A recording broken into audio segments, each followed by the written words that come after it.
বিসমিল্লাহির রহমানির রহিম। ৫ই আগস্ট গণঅভ্যুত্থানের পর মাফিয়া হাসিনা যখন দেশ থেকে পালানোর পর বিএনপি প্রায় সভা সমাবেশ যে কোনো অনুষ্ঠানে তারা একটা নির্বাচন দাবি করে আসতেছে। সেটা স্বাভাবিক, একটা রাজনৈতিক দলের উদ্দেশ্য তাকে রাষ্ট্র পরিচালনা করা। বিএনপির এই চাওয়াটাকে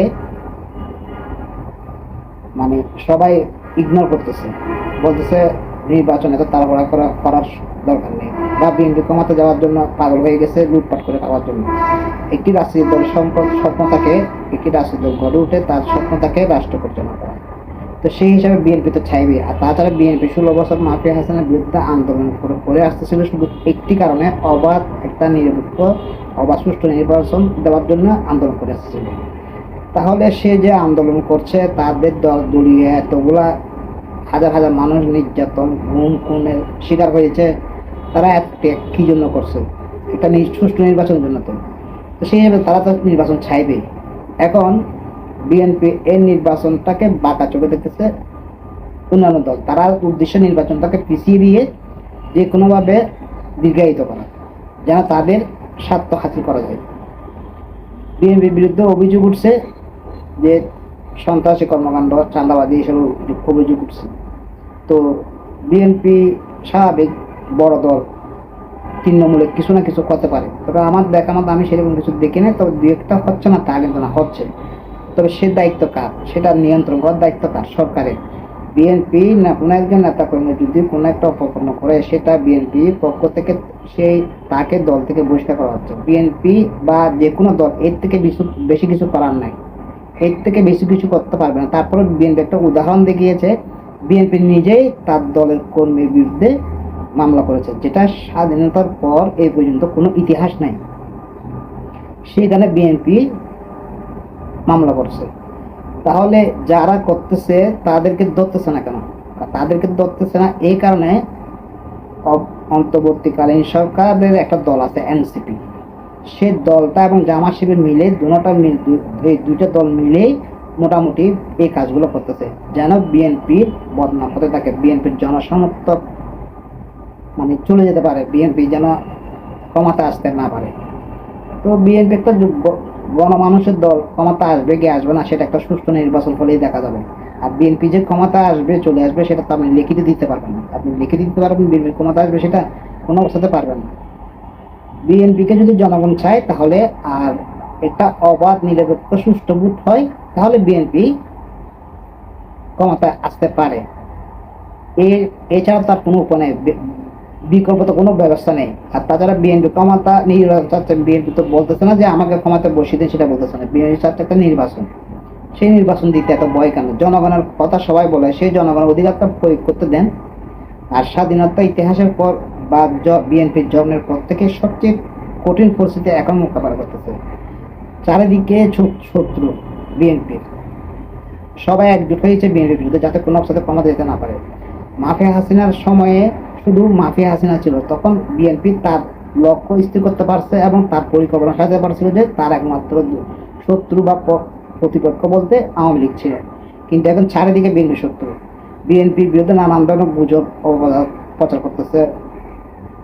এই যে নতুন উপদেষ্টা মানে প্রধান উপদেষ্টার দল এনসিপি আর জামাত, এরাও অপপ্রচার পরিচালনা করতেছে। এদের মধ্যে পিনাকিও আছে, ইলিয়াসও আছে, এরা তো আছে। ওই দিন কয়েকদিন আগে দাড়ি কাণ্ড নিয়ে পিনাকি পোস্ট করছে, তিনি নাকি বিএনপির কর্মী। অনুসন্ধান করে দেখা গেছে উনি বিএনপির কোনো কর্মী না, কোনো পদ পদবিতে নেই, জাস্ট একজন সমর্থক। তো সমর্থক তো সব দলের আছে, বিএনপিরও আছে, আওয়ামী লীগের আছে, জামাত আছে, সব দলের সমর্থক আছে। তো কোনো একজন সমর্থক যদি কোনো একটা অন্যায় করে, সেটা কি দলের হতে পারে? কোনোদিনও তো হতে পারে না। আমি যদি এখন রাস্তা গিয়ে কাউকে পিটে বা কার সাথে অন্যায় কাজ করি, তাহলে সেটা কি বিএনপি দায়ভার নেবে? কেন বিএনপি দায়ভার নেবে? বিএনপি দায়ভার নেবে কখন?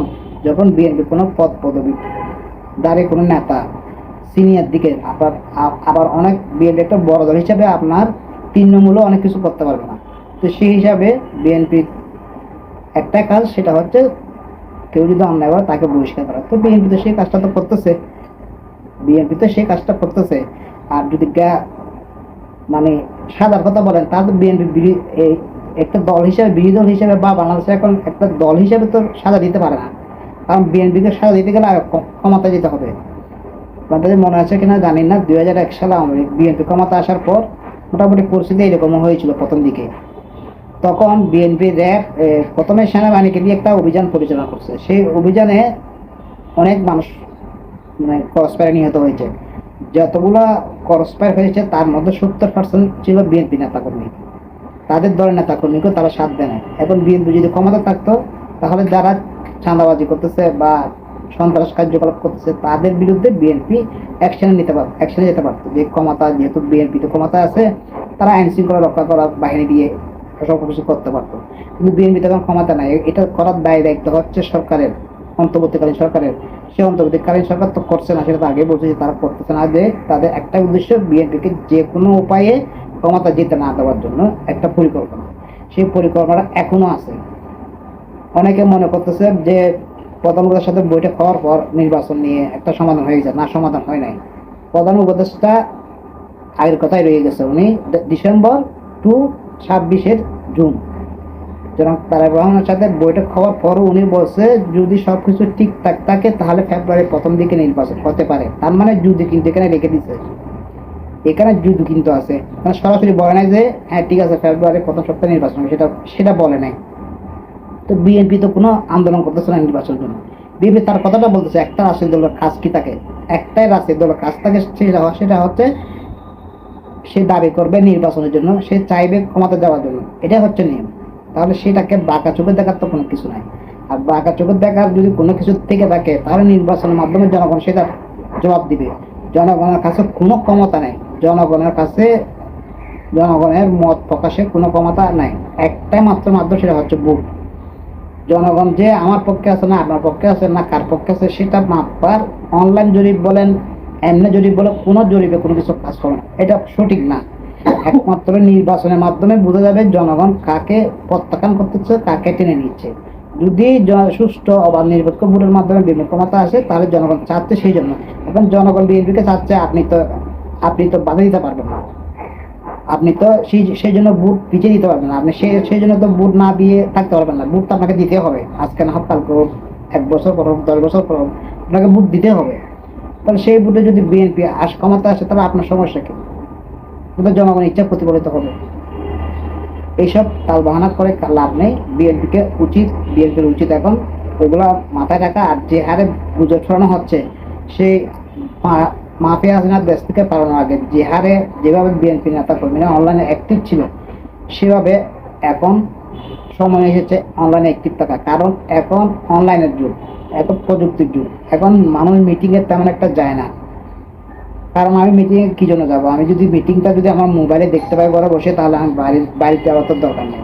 ঠিক সেই হিসাবে রাজপথে যখন প্রোগ্রাম থাকবে তখন নামবে, কিন্তু বাদ বাকি সময়টা সোশ্যাল মিডিয়াতে যাওয়া খুব দরকার। কারণ যে হারে বিএনপির বিরুদ্ধে এরা গুজব ছড়াচ্ছে, সেগুলো যদি কাউন্টার দিতে না পারে, কারণ এখন বর্তমানে সবাই সোশ্যাল মিডিয়াতে ব্যবহার করে, সবাই সোশ্যাল মিডিয়াতে অ্যাক্টিভ থাকে, তাহলে সেই দেখলো একটা জনগণ দেখতে পেলে যে বিএনপি বিরুদ্ধে এই বুঝি উঠছে, কিন্তু তার পাল্টা কোনো যুক্তি দিতে পারতেছে না বা বিএনপি পক্ষ থেকে দিচ্ছে না। তার মানে জনগণ ধরে নেবে এটা সত্য, সেই জন্য পাল্টা জবাব দিতে হবে। যেমন এই দাঁড়েকানোটা, এটা যদি প্রকাশ না হতো যে উনি বিএনপির কেউ না, শুধু সমর্থক হিসেবে তো বিএনপির দায়ভার কেউ, এই দায়ভার তো কেউ নেবে না। এটা তো স্বাভাবিক। জনগণও বুঝবে সেটা, হ্যাঁ এটা তো স্বাভাবিক। বিএনপির সমর্থক অনেক আছে, আওয়ামী লীগের সমর্থক আছে, তাই যে কোনো একটা সমর্থকের দায়িত্ব একটি দল নিতে পারে না।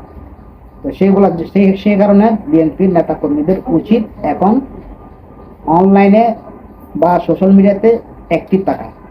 এখন মাঠের আন্দোলনের আর প্রয়োজন নেই, এখন প্রয়োজন অনলাইনে, যাতে বিএনপির বিরুদ্ধে অভিযোগগুলোর সুষ্ঠু জবাব দেওয়া যায়। তা না হলে বিএনপি তেমন একটা সুবিধা করতে পারবে না। আজকে এই পর্যন্ত। সবাই ভালো থাকেন। আল্লাহ হাফেজ।